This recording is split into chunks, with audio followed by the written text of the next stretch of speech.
Saddam Hussein کی پھانسی کے لیے عید الاضحیٰ کا دن چوز کیا گیا۔ انہوں نے 30 دسمبر 2006 کو عوام کے سامنے سرعام پھانسی دی گئی۔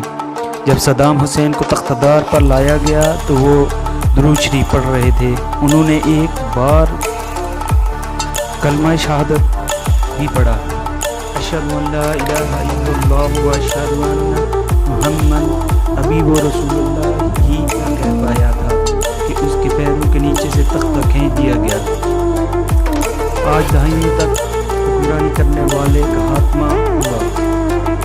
ایک ایسا شخص اگلے جہان چلا گیا جس نے 2 ملکوں پر حملے کیے، اپنے ملک میں طاقت کا بے دریغ استعمال کیا، عالمی طاقت کی آنکھوں میں ڈالی،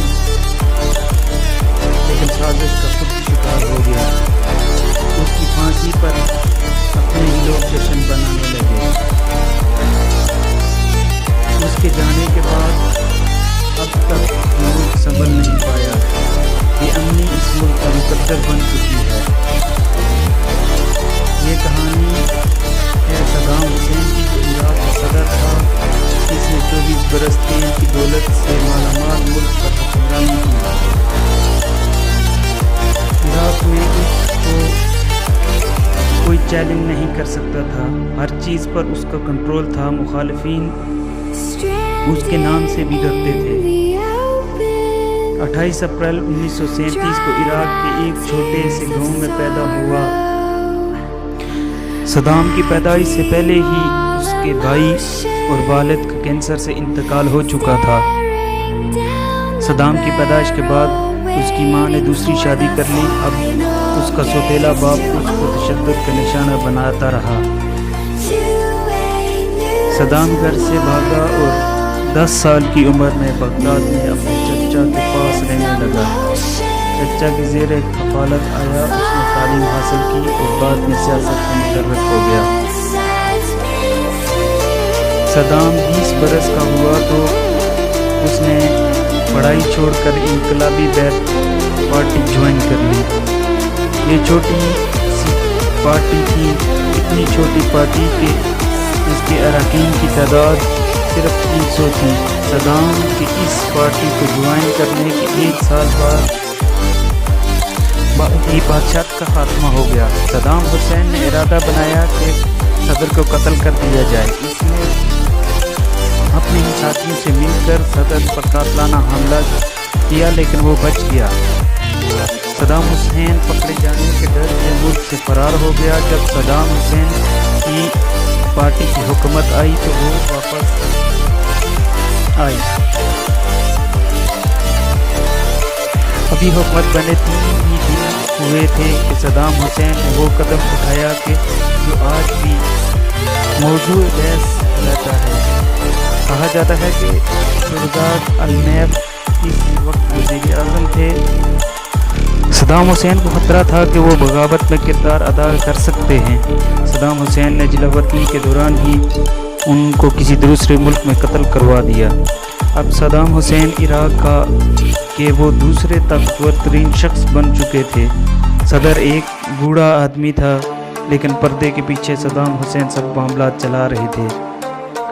وہ عراقی فوج میں جنرل کا عہدہ بھی پا چکے تھے، طاقت پر اپنی گرفت مضبوط کر چکے تھے۔ آخر 14 جولائی 1979 کو صدر کو استعفیٰ دینے پر مجبور کر دیا اور وہ خود عراق کے صدر اور فوج کے سپریم کمانڈر بن گئے۔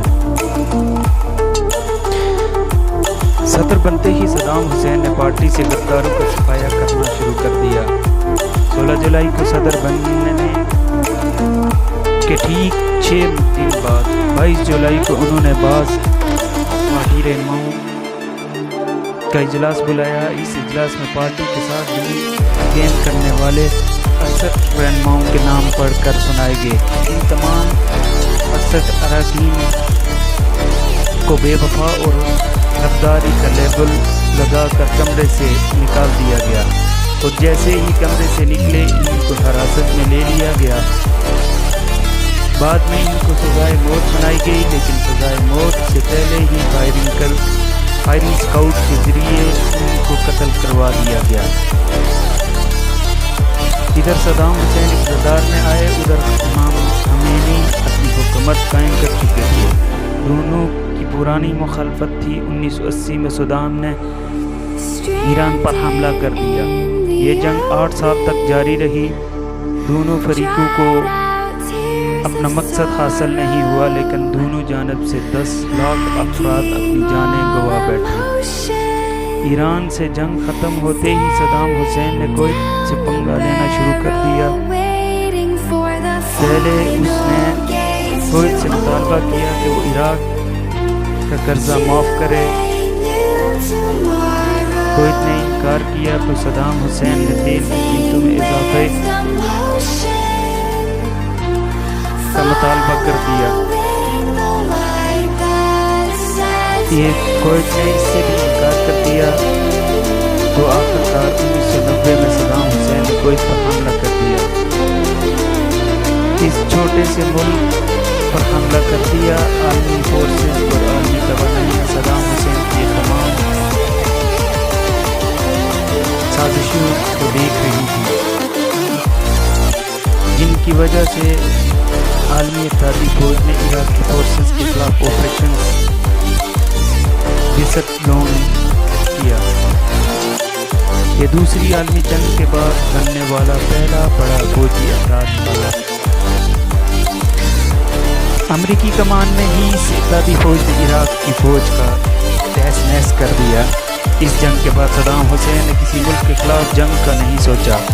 جنوری 2002 میں امریکی صدر جارج بش نے صدام حسین کا تختہ الٹنے کا اعلان کیا۔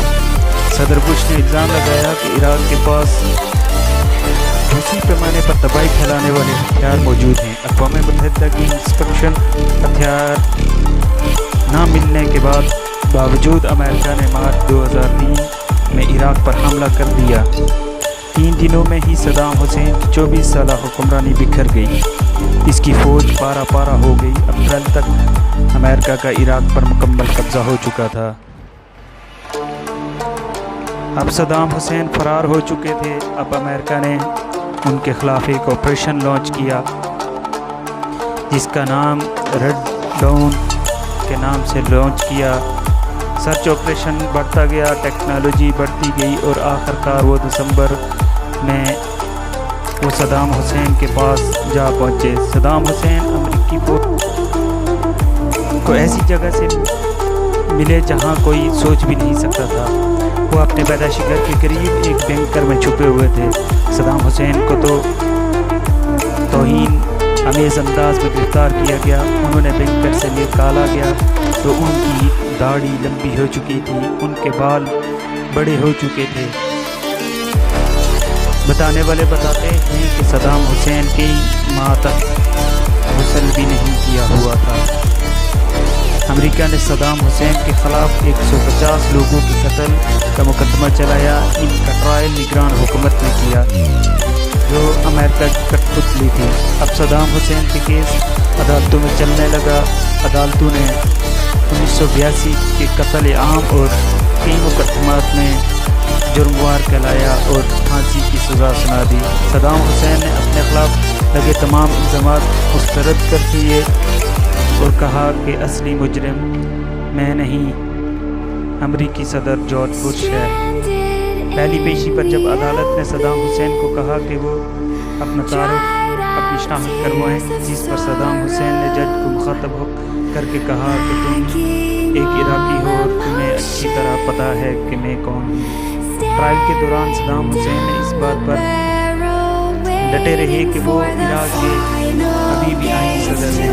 جج نے ان کو سابق صدر کہا تو صدام حسین نے انہیں یاد دلایا کہ وہ اب بھی عراق کے صدر ہیں، لہذا ان کو سابق عراقی صدر نہ کہا جائے۔ صدام حسین کی پھانسی کے لیے عید الاضحیٰ کا دن مقرر کیا گیا۔ 30 دسمبر 2006 کو عوام کے سامنے سرعام پھانسی دی گئی۔ لوگوں نے اپنے موبائل سے ویڈیو بنائی جو منٹوں میں ہی ساری دنیا میں پھیل گئی۔ جب صدام حسین کو اقتدار پر لایا گیا تو وہ درود شریف پڑھا۔ انہوں نے ایک بات فرمائی، اشہد ان لا الہ الا اللہ واشہد ان محمد۔ ابھی وہ وہ رسول اللہ ہی کے نہ پایا تختہ کھینچ دیا گیا۔ اپنے میزبان عتیق الرحمان کو اجازت دیجیے، دیکھتے رہیے آپ کی آواز۔ اللہ حافظ۔